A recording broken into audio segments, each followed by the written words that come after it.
Hey everyone, it's Daniel, and this is day 11 of my 30-day video challenge. And today, I'm just going to talk a little bit about how or what it takes to start a meditation practice.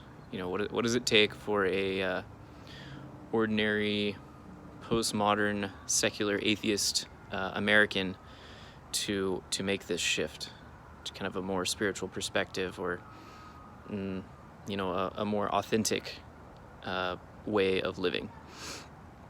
And especially I'm going to be using the example of establishing a meditation practice, or kind of shifting to becoming a person who meditates regularly. For me, this was pretty challenging. It took me a long time to kind of finally get on the train to be in that place where I was meditating every day and feeling pretty good about it. And I would say basically the reason I'm making this video, it's not about technical skills. It's not because meditating is difficult. It's really because there's personal identity and kind of social factors that are working against you whenever you're trying to kind of break out of the ordinary social and cultural paradigm,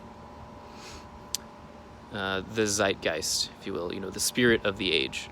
So yeah, it's not that meditation is difficult. It's not that it requires you to move to a monastery and kind of give up your entire life all at once.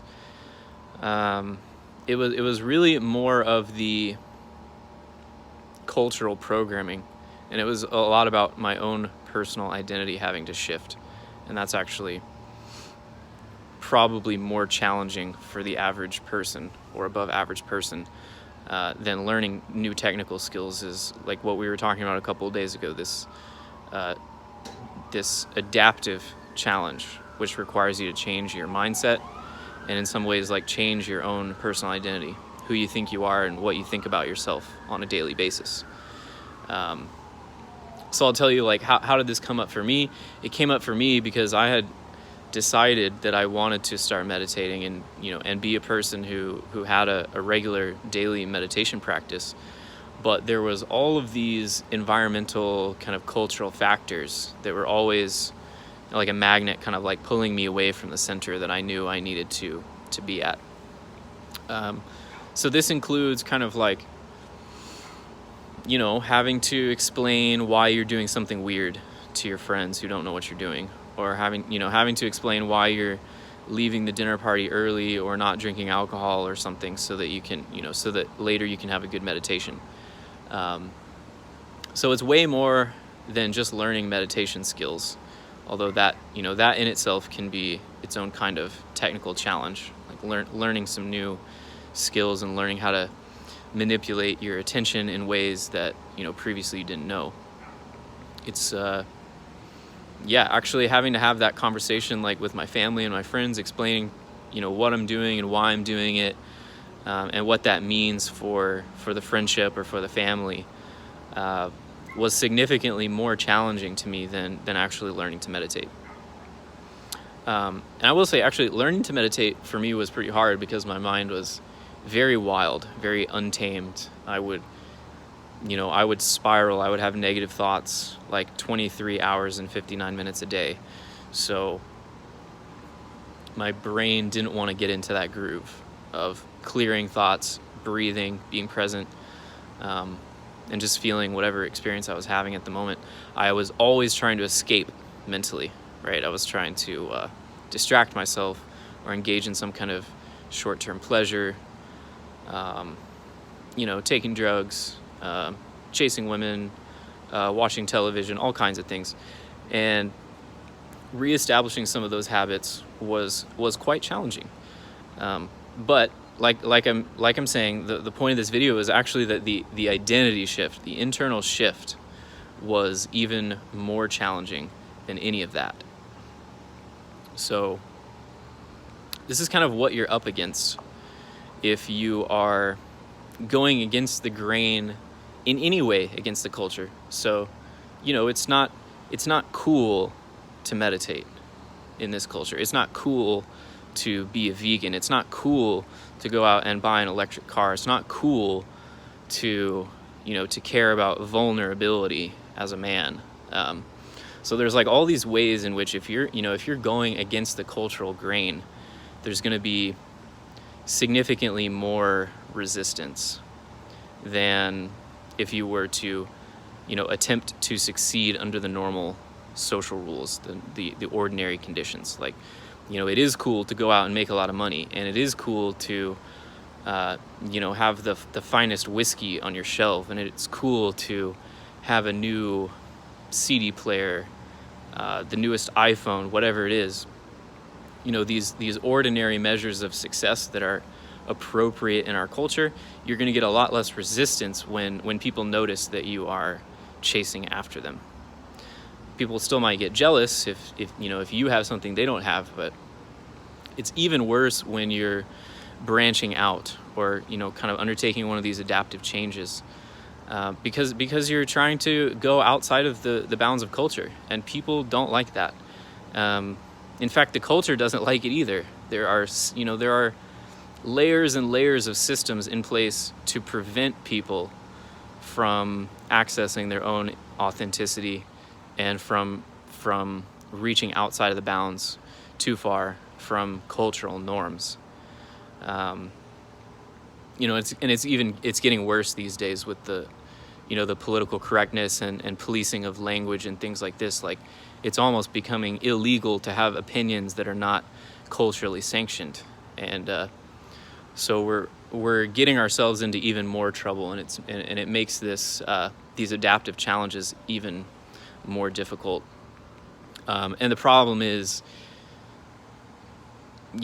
society can't sustain itself on what it already knows. It's an incomplete system, and it always will be, right? So part of the hero's journey in Jungian psychology is to venture outside of the culture, to venture outside of what is known, and to bring something back.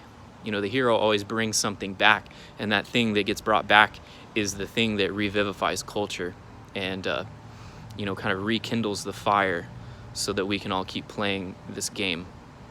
So the game of culture is always trying to close itself in. It's trying to create a coherent system with closure. In other words, that it wants to get to a state where it doesn't need any more input from citizens, from creative people, from the outside. But it will always fail, which is why we always need heroes. We always need people to make that daring adventure out into chaos and bring back, the stone, the thing that's going to revivify. I've already used that word, but reinvigorate our culture in the games that it plays. So, yeah, this is essentially what you're up against if you're trying to become more awakened or more enlightened than the average of the society that you happen to exist in. And of course, this isn't just true for the United States. This is just where I happen to live. So that's what I'm talking about.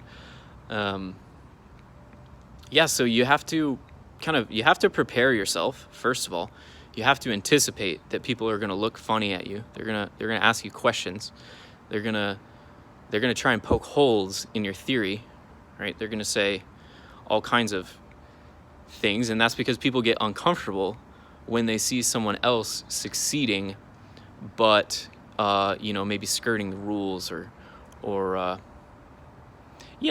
it's kind of human nature to it makes people uncomfortable when you don't conform. It causes a great deal of angst and anxiety.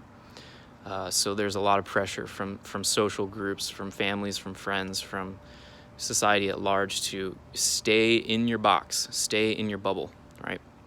So you got to be ready for that. You got to be ready to push back. You have to have enough energy to overcome the skepticism and the doubt that people will inevitably try to sow in you. So you got to be ready for pushback, and you have to have an inspiration. You have to have a really good reason to be doing what you're doing. And so you have to think it through, and you have to be pretty sure about yourself. You need a level of confidence that perhaps even if you don't, even if you aren't sure that you're going to succeed, you have to be confident that the effort is worthwhile. Otherwise, you will eventually give up, right? It's like climbing a mountain, metaphorically, a symbolic mountain, because you're going against the gravity of the culture. You're trying to ascend to a new place, a new vantage point. And there's always, always, always forces trying to hold you down, trying to hold you back.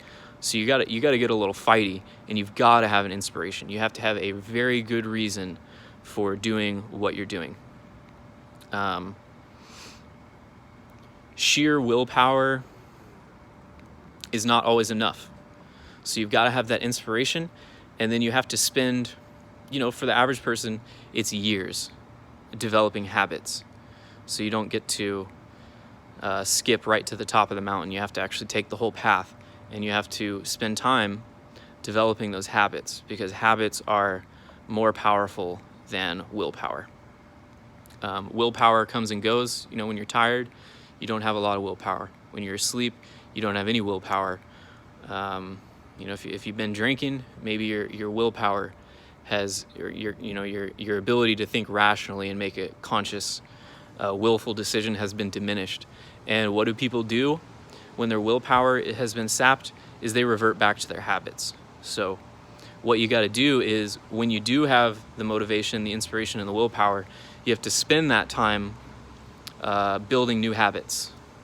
Practice, so that when your willpower is weak, you can still have momentum from those habits to keep doing what you're doing. So you've got to have inspiration, you've got to have motivation, you've got to have a good reason, perhaps multiple reasons for doing what you're doing. And you got to build habits. There's no way around it. I guess the phrase, Rome wasn't built in a day. And kind of the project that you're undertaking, if you're becoming a vegan and starting to meditate and, diving into Jungian psychology or any kind of like depth work, the real stuff that progressive people are getting into that could possibly change the world, those are the very things that the culture is actively resisting. There's all these feedback loops built into the culture so that nothing has to change, right? That's what culture does. It builds a system. It builds a system hoping that that system will eventually be complete and nothing else will have to be added, and then society can just run on autopilot. And so we build all these feedback loops, we build all these systems to run on autopilot.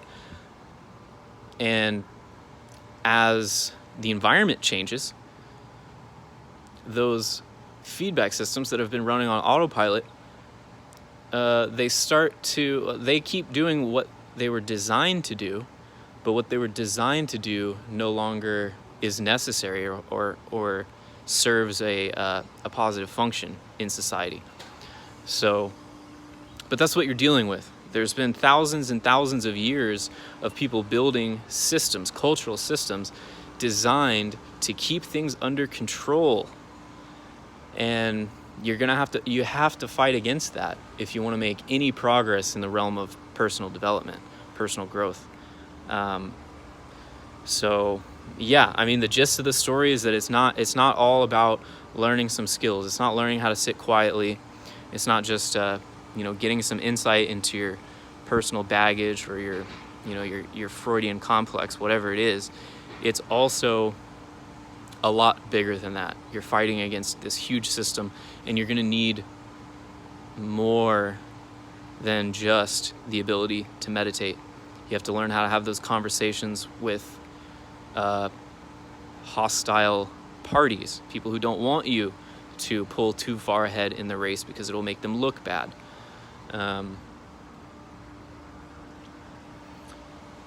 yeah, so I think I'll end the video here. It's actually starting to get dark out here. I don't even think you guys can see my face anymore. But I hope this video was useful, and I will see you guys tomorrow for day 12. Okay, adios.